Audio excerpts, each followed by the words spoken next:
Hello बच्चों, मेरे class में आप सभी का हार्दिक स्वागत है। मुंशी प्रेमचंद जी द्वारा रचित गबन उपन्यास से संबंधित मैंने बहुत सा वीडियो अपने चैनल पर अपलोड किया है, कम से कम 10 वीडियो, और इन सभी वीडियो का लिंक आपको डिस्क्रिप्शन बॉक्स में मिल जाएगा। आज मैं इस उपन्यास से जिस विषय को लेकर उपस्थित हूँ वह है गबन उपन्यास की समस्या। आपके फाइनल परीक्षा के लिए यह प्रश्न काफी इंपॉर्टेंट है कि गबन उपन्यास में वर्णित समस्याओं का चित्रण करें। इसके साथ ही साथ गबन उपन्यास एक समस्या मूलक उपन्यास है, इसकी विवेचना करें। इसके साथ ही आपको यह भी ध्यान रखना होगा कि गबन उपन्यास में जिन समस्याओं का उल्लेख किया गया है, इन समस्याओं का उल्लेख करना ही मुंशी प्रेमचंद जी का उद्देश्य है। तो यदि गबन उपन्यास से यह प्रश्न पूछा जाए कि गबन उपन्यास का उद्देश्य क्या है, तो भी आप इसी उत्तर को लिखेंगे। गबन उपन्यास क्लास 11 में ही पढ़ाई जाती है ऐसी बात नहीं है।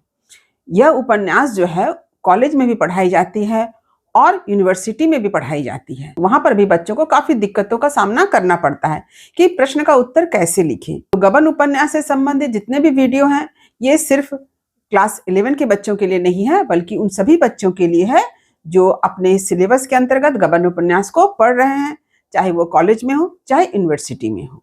तो आज मैंने इस विषय को जिस तरह से प्रस्तुत किया है, इसे आप खूब ध्यान से समझें, उसके बाद याद करें। परीक्षा में जितने अंक के प्रश्न पूछे जाएंगे उसी के अनुरूप आपको उत्तर लिखना होगा। हो सकता है कि आपके प्रश्न पत्र में किसी भी प्रश्न के उत्तर की शब्दों की सीमा दे दी गई होगी, तो इसका ख्याल अवश्य रखें। आप घबराएं नहीं कि इतने बड़े उत्तर को आप कैसे याद करेंगे। आपको पूरे विषय को पहले समझना है।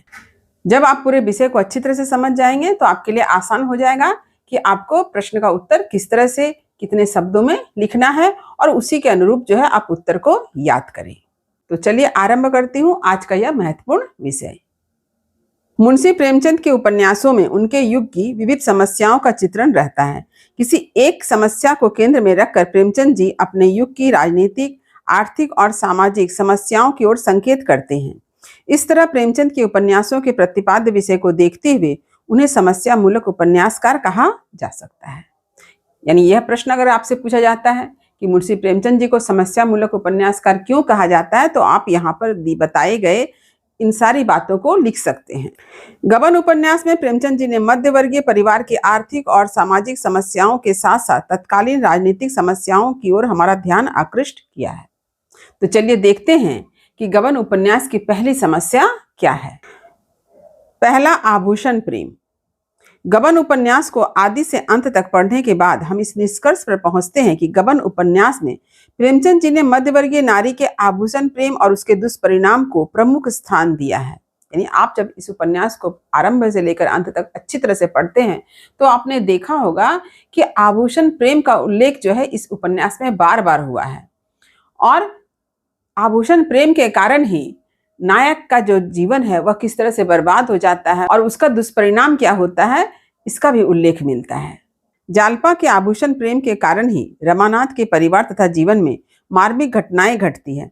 भारतीय नारी के आभूषण प्रेम की समस्या के स्वरूप का चित्रण करते हुए प्रेमचंद जी ने इसके पात्रों के माध्यम से प्रतिपादित किया है। देवीदीन खटीक का कहना है कि सभी घरों में औरतें गहनों पर जान देती देखी जाती है। इसी प्रकार रमेश बाबू द्वारा प्रेमचंद जी ने आभूषण प्रेम की तीव्र निंदा करवाई है। रमेश बाबू कहते हैं, क्या कहते हैं रमेश बाबू? गहनों का मर्ज न जाने इस दरिद्र देश में कैसे फैल गया। जिन लोगों को भोजन का ठिकाना नहीं है वे भी गहनों के पीछे प्राण दे देते हैं।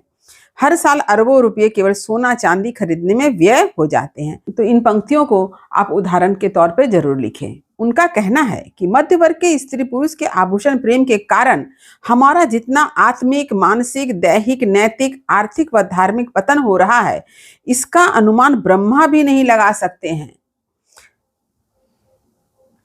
आर्थिक अभाव से ग्रस्त मध्यम व निम्न मध्यम वर्ग में शादी के अवसर पर लड़के की ओर से चढ़ावे के रूप में आभूषण ले जाने की एक रीति प्रचलित है, जो प्रेमचंद जी की दृष्टि में सामाजिक कुसंस्कार है, जिससे महाजनी सभ्यता की नींव मजबूत होती है और शोषण दोहन का चक्र द्रुत गति से चल पड़ता है।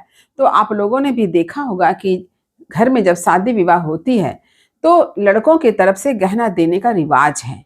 अब ये गहना कैसे आए?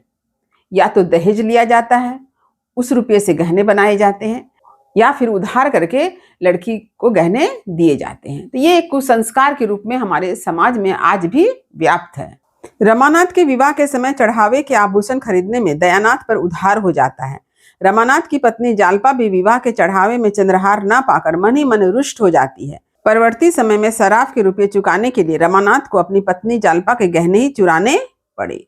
इतना ही नहीं, जालपा के आभूषण प्रेम को संतुष्ट करने के लिए रमानाथ को उधार के गहने लेकर उसे पहनाना पड़ता है। इसी प्रकार वकील इंदुभूषण की पत्नी रतन कंगन बनवाने के लिए रमानाथ को रुपये देती है, तो वह कंगन के लिए तगाजा करती हुई अपने रुपये का भी तगाजा करने लगती है। प्रेमचंद जी ने यह दिखलाया है कि मध्यवर्गीय नारी के आभूषण प्रेम के चलते माँ बेटी, पति पत्नी, सखी सहेलियों में भी कटुता पैदा हो जाती है। पारस्परिक मधुर संबंध भी नष्ट हो जाते हैं। मुंशी प्रेमचंद जी ने बड़ी कुशलता तथा तत्परता से गहने के प्रति आसक्ति से जालपा को मुक्त भी किया है। मध्यवर्ग की युवती जालपा को भोग विलास, साज श्रृंगार तथा आभूषण प्रेम से मुक्त करके प्रेमचंद जी ने ऐसी नारियों के सामने एक आदर्श प्रस्तुत किया है। तो आभूषण प्रेम जो है वह गबन उपन्यास की सबसे विकराल समस्या है, इसलिए मैंने इसे थोड़ा विस्तार करके समझाया है। गबन उपन्यास की दूसरी समस्या है रिश्वत की समस्या। प्रेमचंद के युग में रिश्वत की समस्या विकराल रूप ले चुकी थी। न्यायालय से लेकर पुलिस विभाग, सरकारी कार्यालय में रिश्वत के लेन देन की प्रथा चल पड़ी थी। हम लोग सोचते हैं कि आधुनिक समय में ही भ्रष्टाचार है, रिश्वत की समस्या है। ऐसी बात नहीं है। अंग्रेजों के समय भी रिश्वत की समस्या, भ्रष्टाचार जो है बड़े ही विकराल रूप में थी और हमारे देश के लिए एक विकट समस्या थी। रमानाथ अपनी महत्वाकांक्षा की पूर्ति के लिए रिश्वत लेता है और उसे वह फिजूल खर्च करता है। उसका तर्क है कि व्यापारी अपना समय बचाने के लिए सब कुछ अधिक पैसे देकर काम करा लेते हैं। फिर प्रेमचंद जी ने यह संकेत किया है कि रिश्वत के पैसे फिजूल खर्च हो जाते हैं। रमानाथ भी व्यापारियों से अधिक पैसे लेकर उसे बचा नहीं पाता है। तो यहाँ पर बतलाया गया है कि यदि कोई व्यक्ति रिश्वत लेता है तो वह पैसा फिजूल खर्च हो जाता है। जैसे कि मेरी माँ हमेशा कहा करती थी, सोम का धन शैतान खाए। यानी अतिरिक्त पैसा जो है वह आपके अंदर बहुत बुराई को जन्म देता है। अधिक पैसा से आपके चरित्र में दुर्गुण आते हैं और अधिक पैसा जो है फिजूल खर्च में ही खर्च हो जाता है। यह एकदम सत्य बात है। आपके पास बचता क्या है? जिसे आपने अपने पसीने से कमाया हो वही पैसा ही आखिरकार तक आपके साथ रहता है। तो इसलिए रिश्वत लेना एक बहुत बड़ी बुराई है। उपन्यास के पात्र दयानाथ तथा रमेश बाबू कभी रिश्वत के पैसे को हाथ नहीं लगाते। उनके विचार से रिश्वत खाने के कारण बहुतों को सजा भोगनी पड़ी, अनेकों को अपने सम्मान से हाथ धोने पड़े, अनेकों दुर्व्यसन में फंस गए। प्रेमचंद जी ने अल्प वेतन भोगी कर्मचारियों की व्यवस्था की ओर भी संकेत किया है। यानी जब कर्मचारियों का वेतन अत्यंत कम हो तो ऐसी स्थिति में ही क्या करते हैं कर्मचारी? रिश्वत लेते हैं। तो मुंशी प्रेमचंद जी ने इस समस्या की ओर हमारा ध्यान आकृष्ट किया है। गबन उपन्यास की तीसरी समस्या है नारी शिक्षा की अनिवार्यता। गबन उपन्यास में वकील इंदुभूषण के माध्यम से नारी शिक्षा की अनिवार्यता को स्वीकार किया गया है। रमानाथ से वार्तालाप करते हुए वकील साहब का कथन है कि जब तक स्त्रियों की शिक्षा का प्रचार न होगा तब तक हमारा उद्धार न होगा। जिस देश में स्त्रियों को जितनी अधिक स्वाधीनता है वह देश उतना ही सभ्य है। इस प्रकार प्रेमचंद जी ने नारी शिक्षा व नारी स्वातंत्र की वकालत करते हुए नारी समाज के सुधार की ओर संकेत किया है। तो नारी शिक्षा अत्यंत आवश्यक है। समाज को आगे ले जाने में नारियों की भी अत्यंत भूमिका है। तो यह कब संभव होगा? जब हम अपने देश के अधिक से अधिक नारियों को अधिक से अधिक शिक्षित कर सकेंगे। गबन उपन्यास की चौथी समस्या है चिकित्सकों की व्यावसायिक मनोवृत्ति। तो ये जो चिकित्सकों की व्यावसायिक मनोवृत्ति, यह समस्या आज की नहीं है। यह समस्या जो है उस युग में भी थी जब हमारे देश में अंग्रेजों का शासन चल रहा था।